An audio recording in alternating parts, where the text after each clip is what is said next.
There was an interesting connection between the rise of fascism in Europe and the consciousness of politically radical people about corporate power, because there was a recognition that fascism rose in Europe with the help of enormous corporations. Mussolini was greatly admired all across the spectrum. Business loved him. Investment shot up. Instantly, when Hitler came in Germany, the same thing happened there. Investment shot up in Germany. He had the workforce under control. He was getting rid of dangerous left-wing elements. Investment opportunities were improving. There was no problems. These are wonderful countries. I think one of the greatest untold stories of the 20th century is the collusion between corporations, especially in America, and Nazi Germany. First, in terms of how the corporations from America helped to essentially rebuild Germany and support the early Nazi regime, and then, when the war broke out, figured out a way to keep everything going. So General Motors was able to keep Opel going, Ford was able to keep their thing going, and companies like Coca-Cola, they couldn't keep the Coca-Cola going, so what they did was they invented Fanta Orange for the Germans. And that's how Coke was able to keep their profits coming in to Coca-Cola. So when you drink Fanta Orange, that's the Nazi drink. That was created so that Coke could continue making money while millions of people died. When Hitler came to power in 1933, his goal was to dismantle and destroy the Jewish community. This was an enterprise so fast that it required the resources of a computer. But in 1933, there was no computer. What there was the IBM punch card system, which controlled and stored information based upon the holes that were punched in various rows and columns. Naturally, there was no off-the-shelf software as there is today. Each application was custom designed, and an engineer had to personally configure it. Millions of people of all religions and nationalities and characteristics went through the concentration camp system. That's an extraordinary traffic management program that required an IBM system in every railroad direction and an IBM system in every concentration camp.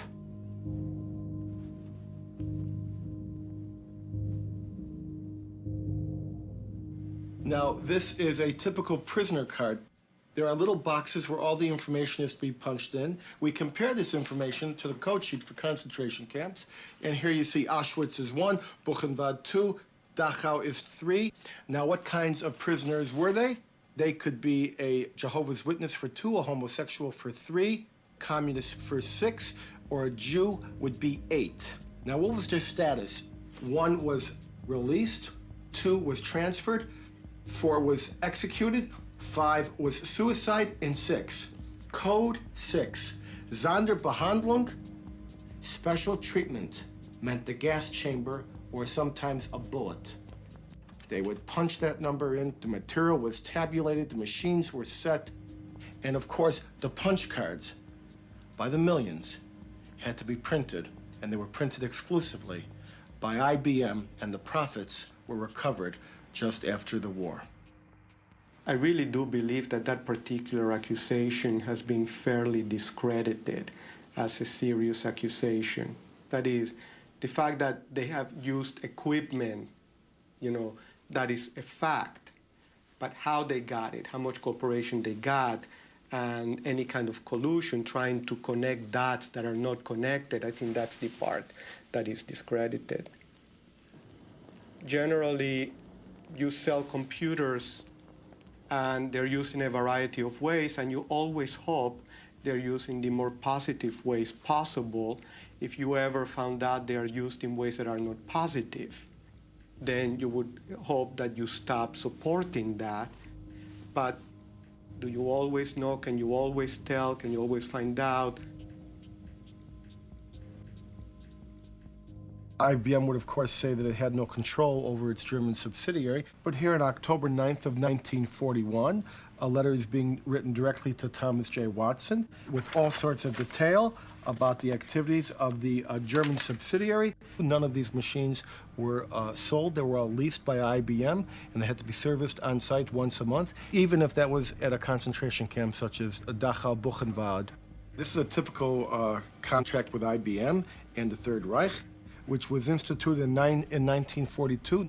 It's not with the Dutch subsidiary. It's not with the German subsidiary. It is with the IBM Corporation in New York. You know, as it happens, I know that story. I discussed it more than once with old Mr. Watson, and I was around at the time. I'm not saying that Watson didn't know that the German government used punch cards. He probably did know. After we had very few customers. Watson didn't want to do it. Watson, not because he thought it was immoral or not, but because Watson, with a very keen sense of public relations, thought it was risky. It should not surprise us that corporate allegiance to profits will trump their allegiance to any flag.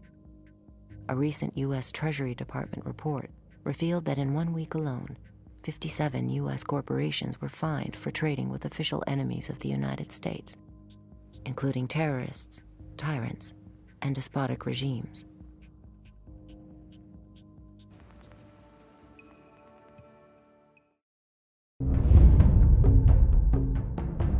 Canada's most popular documentary, The Corporation, now on DVD. More than 8 hours of extras on 2 discs, commentaries, the making of, deleted scenes, and more. 165 new interview clips on 23 topics, with related web links and strategies for change. Special offers at thecorporation.com. May cause social change. World domination not included.